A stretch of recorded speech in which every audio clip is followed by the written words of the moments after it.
राधे राधे प्यारे विद्यार्थियों।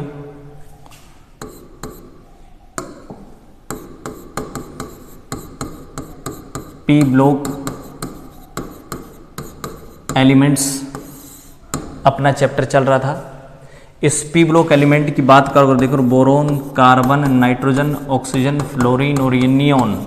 फिर अपन ऊपर से नीचे जाएं, बैंगन, आलू, गाजर, इनथैला, कहे, सिया जी, सुनो प्रभु, नाना पाटेकर, असरानी, नीचे चले जाएंगे, ओल्ड स्टाइल से टीपो, फिर कल, बहारायंटी, हीना नीना और करीना। ये आपके पास है भाई 13वां, 14वां, 15वां, 16वां, 17वां और ये 18वां। इसका कॉन्फ़िगरेशन होता है S2P1, S2P2, S2P3, S2P4, S2P5, S2P6। ये आपके पास पढ़ लिया था आपने, पी ब्लॉक एलिमेंट की कुछ स्टार्टिंग की जानकारियां थी।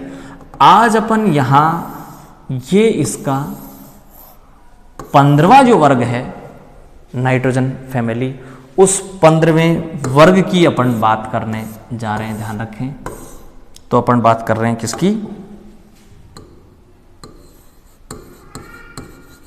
ग्रुप 15, 15वें वर्ग की अपन बात करने जा रहे हैं। इस 15वें वर्ग की अगर मैं बात करूं, 15वें ग्रुप की बात करूं, तो 15वें ग्रुप के जो एलिमेंट हैं उनको नाइट्रोजन फैमिली बोला जाता है भाई। तो ग्रुप 15 के जो एलिमेंट हैं उनको आप नाइट्रोजन फैमिली बोलते हैं। और इसके अलावा इनको निकोजन्स भी बोला जाता है। निकोजन्स इसलिए बोला जाता है क्योंकि ये निकोजन लिया गया है सफोकेशन से, और सफोकेशन का मीन्स होता है दम घोटने वाला भाई। ठीक है, तो ग्रुप 15 को नाइट्रोजन फैमिली बोला जाता है, निकोजन्स बोला जाता है। ठीक है, अब इस नाइट्रोजन फैमिली की अगर बात करें तो नाइट्रोजन फैमिली में कौन कौन से एलिमेंट आते हैं, मैं उनकी बात करूं।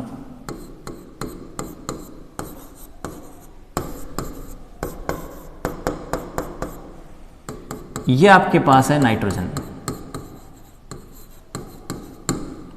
ये आपके पास है फास्फोरस,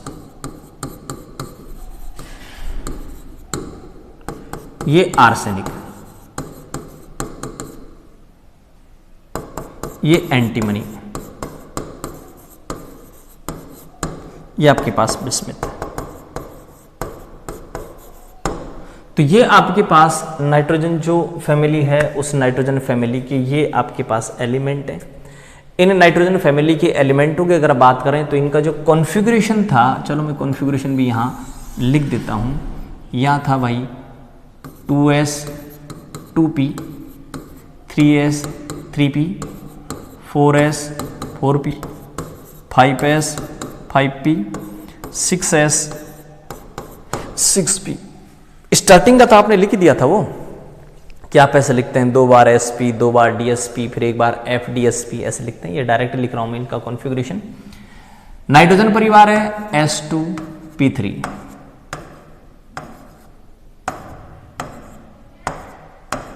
ये लो। तो नाइट्रोजन जो फैमिली है उसका कॉन्फ़िगरेशन होगा जनरली NS2NP3। ये इसका इलेक्ट्रॉनिक कॉन्फ़िगरेशन है नाइट्रोजन फैमिली का। ठीक है, तो नाइट्रोजन फैमिली का कॉन्फ़िगरेशन होता है S2P3 नाइट्रोजन फैमिली। अब इस नाइट्रोजन फैमिली के बाद भाई मैं बात करता हूं इनके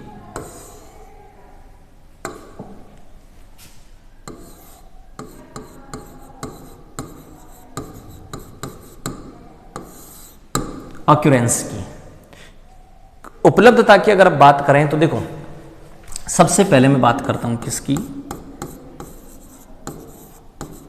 नाइट्रोजन की। उपलब्धता की बात करें तो नाइट्रोजन देखें N2 के रूप में।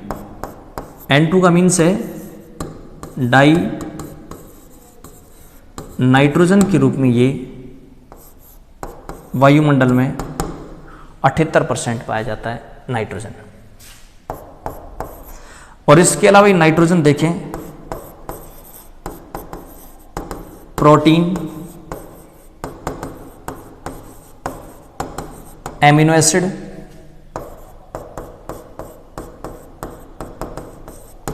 एक्सप्लोसिव मतलब जो विस्फोटक पदार्थ होते हैं उनमें भी ये, फर्टिलाइजर्स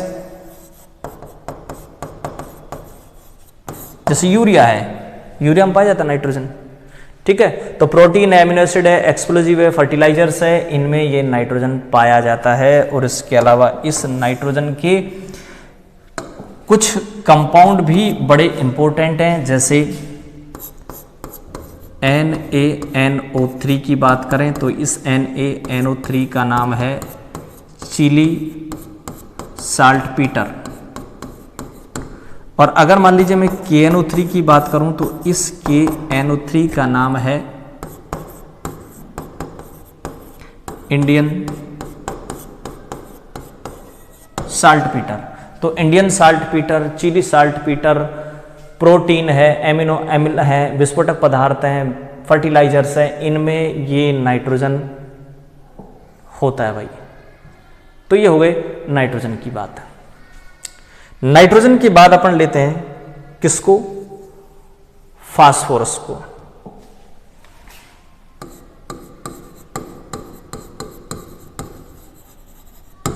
फास्फोरस की बात करें अपन तो फास्फोरस देखिए, अगर जो अपना अर्थ क्रस्ट है, ये जो जमीन है, भूपर्पटी है, इसमें ये जो फास्फोरस है ये 10वां एलिमेंट है। सबसे ज्यादा मात्रा में पाए जाने वाले एलिमेंटों की जो सूची है उसमें 10वें नंबर पे आता है फास्फोरस। मोर अबंडेंस जो एलिमेंट है उनकी जो कैटेगरी में है वो 10वां नंबर है फास्फोरस का। इसके अलावा देखिए फास्फोरस चट्टानों में पाया जाता है, ठीक है। इसके अलावा अपने बोन्स हैं, टीथ हैं, डीएनए है, आरएनए है, हड्डियां हैं, टीथ हैं, डीएनए है, आरएनए है, एटीपी है, एडीपी है, इनमें पाया जाता फास्फोरस, ठीक है भाई। अब फास्फोरस के कुछ इंपॉर्टेंट कंपाउंडों की अगर मैं बात करूं यहां, तो फास्फोरस के कुछ इंपॉर्टेंट कंपाउंड हैं, जैसे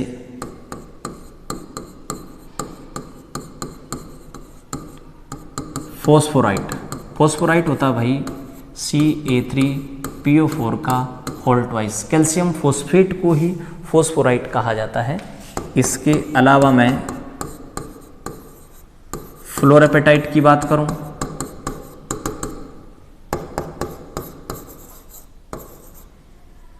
क्लोरापेटाइट की बात करूं,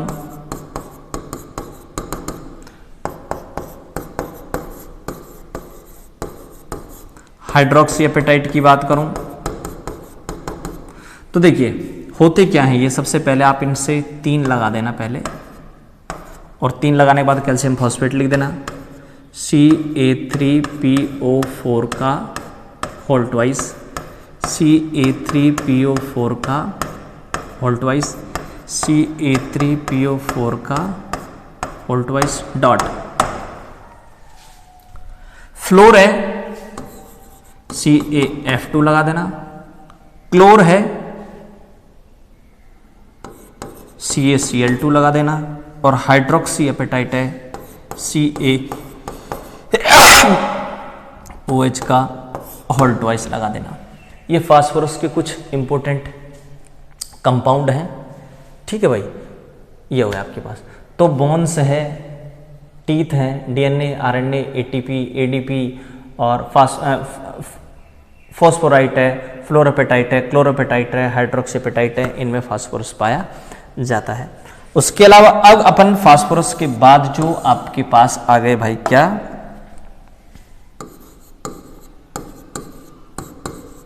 ये आ गए। तो ये सारे के सारे क्या होते हैं भाई, ये सारे के सारे सल्फाइड अयस्कों में पाए जाते हैं। सल्फाइड अयस्कों में पाए जाते हैं, सल्फाइड और या सल्फाइड अयस्कों में पाए जाते हैं। जैसे मान लीजिए एंटीमनी आर्सेनिक की बात करूँ, आर्सेनिक की बात करूँ, आर्सेनिक सल्फाइड होता है As2S3। तो क्या है ये आपके पास सल्फाइड है इसका As2S3। ठीक है भाई। तो ऐसे ये तीनों के तीनों किसके रूप में पाए जाते हैं, सल्फाइड और के रूप में पाए जाते हैं, और इनकी जो मात्रा होती है वो बहुत कम होती है धरती पर। इसके बाद अपन बात करते हैं इनका इलेक्ट्रॉनिक कॉन्फ़िगरेशन। तो देखिए इलेक्ट्रॉनिक कॉन्फ़िगरेशन की बात करें तो इनका इलेक्ट्रॉनिक कॉन्फ़िगरेशन होता है भाई NH2Np3। तो ये जो इसका वैलेंस सेल है इसमें कितने इलेक्ट्रॉन है बताएं, 5 इलेक्ट्रॉन है इसके वैलेंस सेल में। तो NH2Np3 इसका कॉन्फ़िगरेशन होता है। फिर आपने इसका कॉन्फ़िगरेशन लिखा था, तो मैं हल्का सा याद दिला देता हूँ। 2 बार आपने sp लिखा था, 2 बार आपने dsp लिखा था, और 1 बार आपने FDSP लिखा था। तो ये आप बात कर रहे थे नाइट्रोजन की, ये फास्फोरस की, ये बात कर रहे थे आप किसकी, आर्सेनिक, ये एंटीमनी और ये बिस्मिथ। यहाँ पर उत्कृष्ट गैस लिखी थी हीना, नीना और करीना, 0 रन। फिर यहाँ आपने 2 लिखा था, यहाँ आपने 3 लिखा था, यहाँ आपने 4 लिखा था, यहाँ आपने 5 लिखा था, यहाँ आपने 6 लिखा था, यहाँ 3, यहाँ 4, यहाँ 5 और यहाँ 4 लिखा था आपने। उसके बाद आपने फुल भर दिया था S को, फुल भर दिया था D को और फुल भर दिया था F को। नाइट्रोजन परिवार के P में 3 है, 3 भर दो। ठीक है भाई, ये इनका इलेक्ट्रॉनिक कॉन्फ़िगरेशन। अब अगर मान लो यहां पर मैं इलेक्ट्रॉनिक कॉन्फ़िगरेशन के अलावा, इलेक्ट्रॉनिक विन्यास के अलावा मैं इनका परमाणु क्रमांक या एटॉमिक नंबर लिखना चाहूं, परमाणु क्रमांक या एटॉमिक नंबर लिखना चाहूं, तो देखिए नाइट्रोजन का, हीलियम का होता है 2, 2, 2, 4, 7।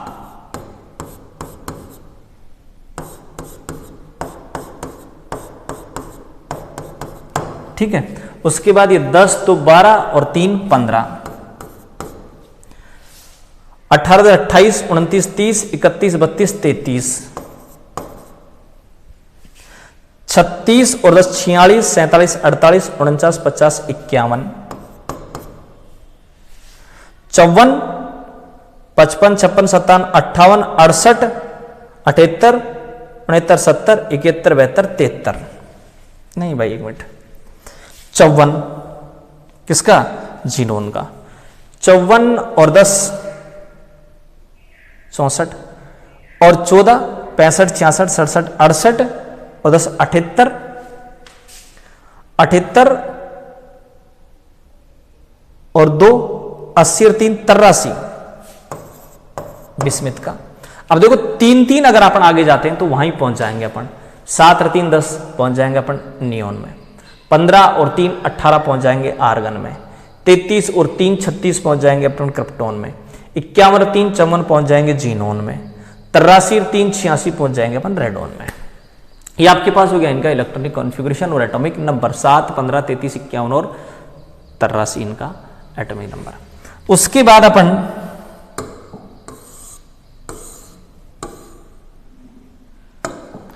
आगे टॉपिक लेते हैं भाई इसका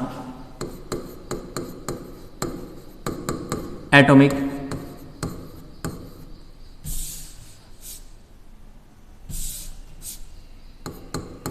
रेडी, परमाणु त्रिज्या। ठीक है भाई, एटॉमिक रेडी या परमाणु त्रिज्या मैं यहां ले रहा हूं। परमाणु त्रिज्या एटॉमिक रेडी होती क्या है, ध्यान से सुनो भाई। पहले मैं कुछ चीजें बताता हूं। यहां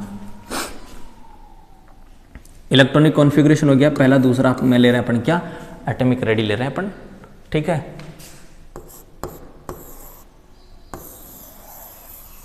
मैं एक एटम बना रहा हूं और ये मैंने इसके सेल बना दिए भाई।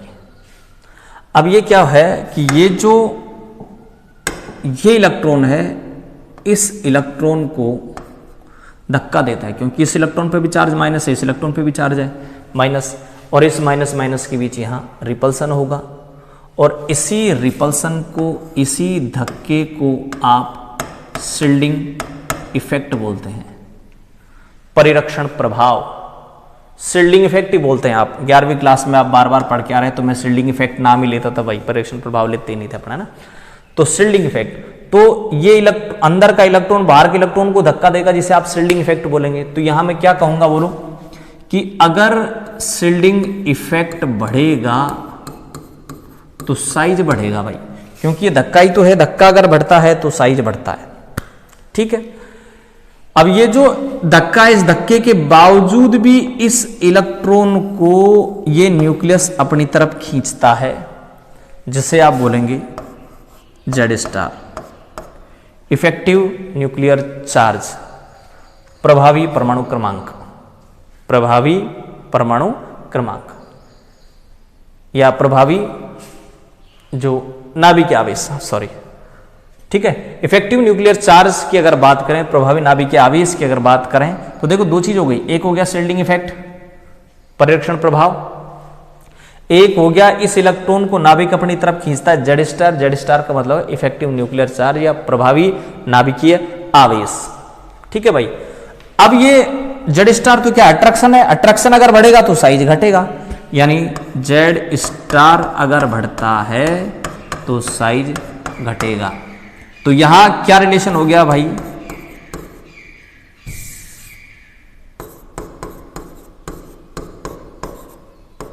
ये लो उल्टा संबंध हो गया, और यहां पर संबंध हो गया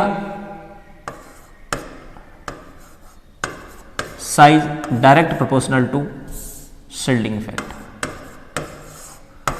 शील्डिंग इफेक्ट धक्का होता है, धक्का बढ़ेगा साइज बढ़ेगा। जेड स्टार अट्रैक्शन होता है, अट्रैक्शन अगर बढ़ेगा तो साइज घटेगा। यह हो गया आपके पास एटॉमिक रेडियस। तो एटॉमिक रेडियस किस किस पे डिपेंड कर रही है, ध्यान देना। यहां एक चीज और, n बराबर 1,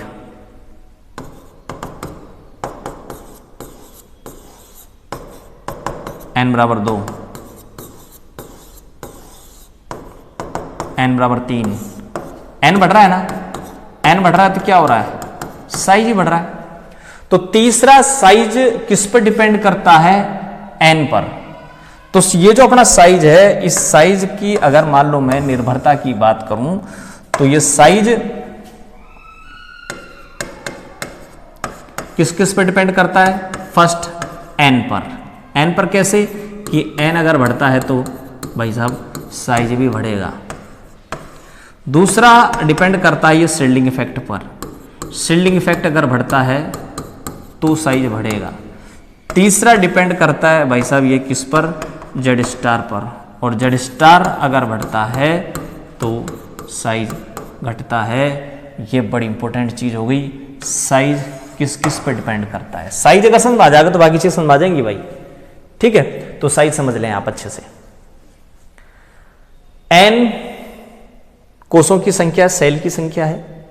शील्डिंग इफेक्ट अंदर के इलेक्ट्रॉन बाहर के इलेक्ट्रॉन को धक्का देते हैं, ठीक है। और जेड स्टार नाभिक इलेक्ट्रॉनों को अपनी तरफ खींचता है, खींचेगा तो साइज घटेगा भाई, जेड स्टार बढ़ेगा तो साइज घटेगा। ये हो गया। अब अपन चलते हैं आगे। बोरोन, कार्बन, नाइट्रोजन, ऑक्सीजन और ये फ्लोरीन।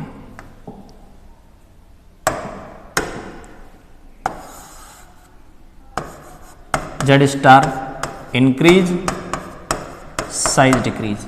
ये मैं बात कर रहा हूं किसकी, एक पीरियड की, आवर्त की।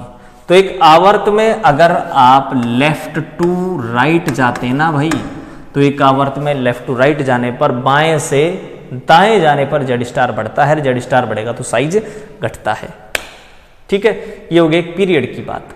अब अपन बात करें एक किसकी, ग्रुप की बात करें। नाना, पाटेकर, असरानी, सब ऊपर से अगर आप नीचे जाते हैं तो आपको पता है एन इंक्रीज तो साइज इंक्रीज। तो ध्यान रखना, एक ग्रुप में अगर आप ऊपर से नीचे जाते हैं, एक वर्ग में ऊपर से नीचे जाते हैं तो एन बढ़ता है तो साइज बढ़ता है भाई। ठीक है, ये बात होगी एक ग्रुप की। ठीक है, तो इसका मतलब ये हुआ कि अगर मैं आवर्त की बात करूं, पीरियड की बात करूं, तो यहां पर डिपेंड करेगी प्रॉपर्टी जेड स्टार पर। जेड स्टार बढ़ेगा, साइज घटेगा। एक ग्रुप की बात करूं, ये तो हो गया क्या आपके पास पीरियड, ये क्या हो जाएगा आपके पास एक ग्रुप में ऊपर से नीचे जाओ एन बढ़ेगा तो साइज बढ़ेगा। तो ध्यान रखना, पीरियड में, आवर्त में साइज घटता है, जबकि ऊपर से नीचे जाओ वर्ग में साइज बढ़ता है। ठीक है,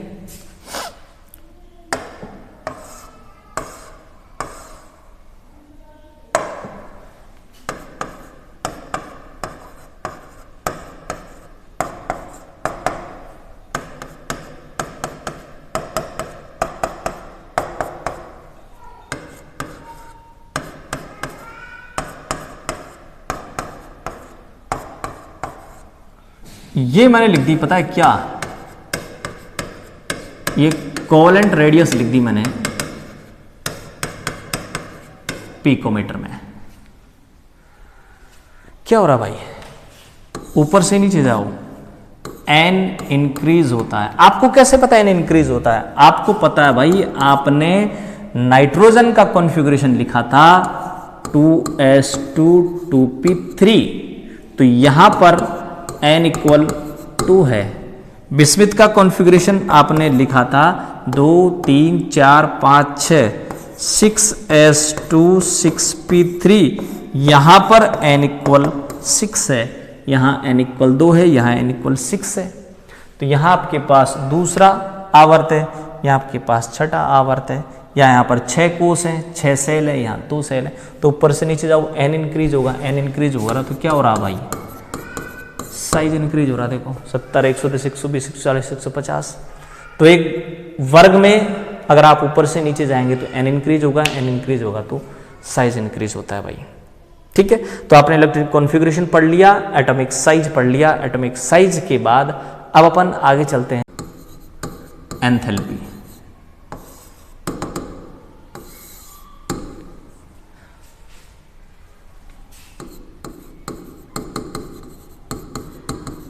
आयोनाइजेशन,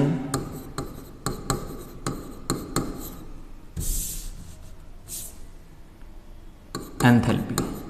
तो आयोनाइजेशन एंथैल्पी की बात करें तो आयोनाइजेशन एंथैल्पी देखो होती क्या है, ध्यान देना। पहले समझाता हूं फिर अपन लेते हैं। ये इलेक्ट्रॉन है,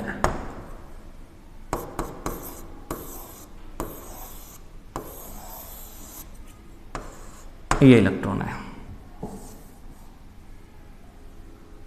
ठीक है, इसका देखें साइज छोटा है, इसका देखें साइज बड़ा है। तो इलेक्ट्रॉन और नाभिक पास पास हैं तो यहां आकर्षण ज्यादा है। किस किस के बीच, इलेक्ट्रॉन और नाभिक के बीच। यहां इलेक्ट्रॉन और नाभिक के बीच दूरी बढ़ गई तो आप यहां क्या कहेंगे बताएं, कि यहां आकर्षण कम है, यहां आकर्षण ज्यादा, यहां आकर्षण कम है। या फिर मैं कहूं कि ये जो इलेक्ट्रॉन है, ये इलेक्ट्रॉन नाभिक से प्रबलता से बंधा है, टाइट बंधा है मतलब, और ये दुर्बलता से बंधा है। अब अगर मान लो मैं इस इलेक्ट्रॉन को बाहर निकालने की बात करूं, तो ये इलेक्ट्रॉन टाइट बंधा हुआ है, तो इस इलेक्ट्रॉन को निकालने के लिए आवश्यक जो एनर्जी है वो ज्यादा होगी, और यहां इस इलेक्ट्रॉन को निकालने के लिए आवश्यक जो एनर्जी है वो कम होगी। इस इलेक्ट्रॉन को बाहर निकालना चाह रहा हूं भाई मैं, तो इस इलेक्ट्रॉन को बाहर निकालने के लिए आपको एनर्जी देनी पड़ेगी, यहां ज्यादा एनर्जी देनी पड़ेगी, यहां कम एनर्जी देनी पड़ेगी। इसी एनर्जी को आप आयोनाइजेशन एंथैल्पी या IE या आयोनाइजेशन पोटेंशियल IP बोलते हैं। आयोनाइजेशन एंथैल्पी बोलते हैं या आयोनाइजेशन पोटेंशियल बोलते हैं। तो यहां पर ध्यान दें कि यहाँ पर एनर्जी ज़्यादा की रिक्वायरमेंट है, इसका मतलब यहाँ पर आईपी ज़्यादा होगी, यहाँ कम ऊर्जा की जरूरत है, इसका मतलब आईपी कम होगी। सबसे बाहर के इलेक्ट्रॉन को निकालने के लिए जो आवश्यक एनर्जी होती है उसी को आईपी बोला जाता है भाई, आवश्यक ऊर्जा को आईपी बोला जाता है। तो यहाँ इलेक्ट्रॉन टाइट बंधा हुआ है, बाहर निकालने के लिए ऊर्जा की जरूरत ज़्यादा पड़ेगी, आईपी ज़्यादा। या इलेक्ट्रॉन ढीला बंधा हुआ है, इस इलेक्ट्रॉन को बाहर निकालने के लिए आवश्यक ऊर्जा कम, आईपी कम। तो आप देखें यहाँ इस साइज के बीच और इस आईपी के बीच कौन सा संबंध हो गया बताओ, उल्टा संबंध हो गया कि अगर आईपी और साइज के बीच ये संबंध हो गया। बोलो बात समझ में आई कि नहीं भाई? साइज छोटा, आकर्षण ज्यादा, आकर्षण ज्यादा, टाइट बंधा हुआ है, आईपी ज्यादा। और अगर मान लीजिए साइज बड़ा है, दुर्बलता से बंधा हुआ रहेगा, इलेक्ट्रॉन को निकालने के लिए आवश्यक एनर्जी कम होगी, आईपी कम होगी, तो साइज और आईपी के बीच ये संबंध हो गया। तो अब आपको क्या करना है, साइज देख लेना केवल, और साइज के आधार पे आईपी बता देनी है। ठीक है, कैसे बता देनी है देखो,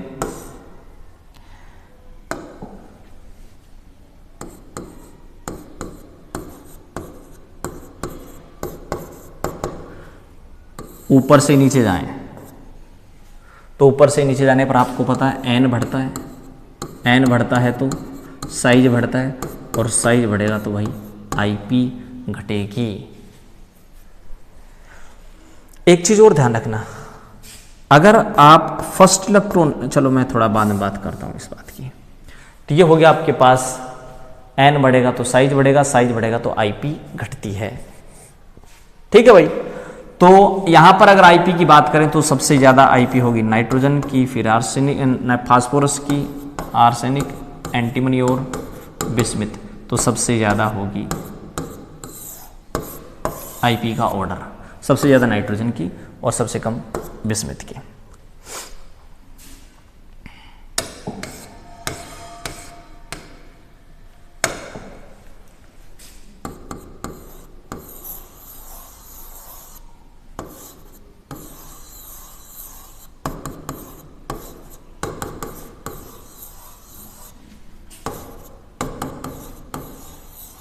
देखिए भाई, यहां मान लो सपोज मैंने इसमें से एक इलेक्ट्रॉन निकाला, -1 इलेक्ट्रॉन, फिर इसमें से एक इलेक्ट्रॉन और निकाल लिया, -1 इलेक्ट्रॉन, फिर एक इलेक्ट्रॉन और निकाल लिया, -1 इलेक्ट्रॉन।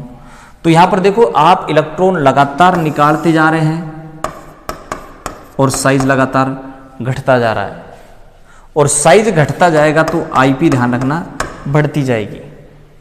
आपने पहला इलेक्ट्रॉन निकाला, पहला इलेक्ट्रॉन निकालने के लिए आवश्यक एनर्जी होगी भाई फर्स्ट आईपी। दूसरा इलेक्ट्रॉन निकाला, दूसरा इलेक्ट्रॉन निकालने के लिए आवश्यक एनर्जी होगी सेकंड आईपी। तीसरा इलेक्ट्रॉन आपने निकाला, तीसरा इलेक्ट्रॉन निकालने के लिए आवश्यक एनर्जी होगी थर्ड आईपी। ठीक है, first IP, second IP, third IP. मैंने कहा कि साइज, जब आप इलेक्ट्रॉन निकालते जाएंगे, 5 इलेक्ट्रॉन है, पहला इलेक्ट्रॉन निकाला, दूसरा निकाला, तीसरा निकाला, देखो साइज लगातार क्या होता जा रहा है, कम होता जा रहा है। 5 थे, एक गया, फिर एक गया, फिर एक गया, साइज लगातार घटता जाएगा ना, तो साइज लगातार घटता जा रहा है, आईपी बढ़ती जा रही है। तो सबसे ज्यादा जो आईपी है वो कौन सी होगी बताएं?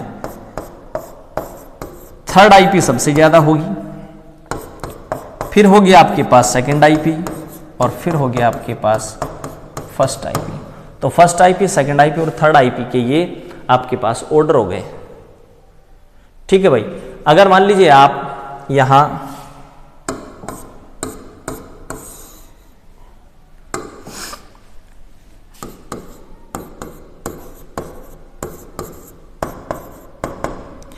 इनकी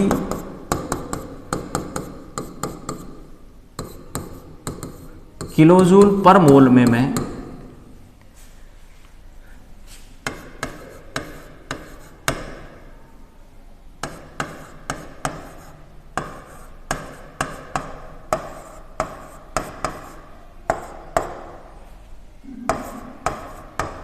ये इनकी मैंने लिख the first IP,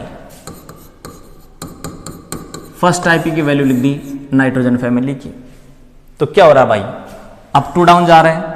up to down जाने पर आपको पता है कि एन इंक्रीज हो रहा है, एन इंक्रीज होगा तो साइज डिक्रीज होगा, साइज डिक्रीज होगा तो आईपी, सॉरी एन इंक्रीज तो साइज बढ़ता जाएगा और साइज बढ़ेगा तो आईपी घटती जाएगी भाई। तो सबसे कम आईपी बिस्मिथ की 703 किलो जूल पर मोल, फर्स्ट आईपी की में वैल्यू लिख दी मैंने। ठीक है भाई, ये हो गया आपके पास आयोनाइजेशन पोटेंशियल। ठीक है भाई, तो आयोनाइजेशन पोटेंशियल की बात करें तो आयोनाइजेशन पोटेंशियल देखिए, Z star increase, size decrease, IP increase. ये किसकी बात कर रहा हूं मैं, एक पीरियड की। और अगर एक ग्रुप की बात करें तो ऊपर से नीचे जाने पर an increase, size increase, IP decrease. ठीक है भाई, ये ठीक है भाई।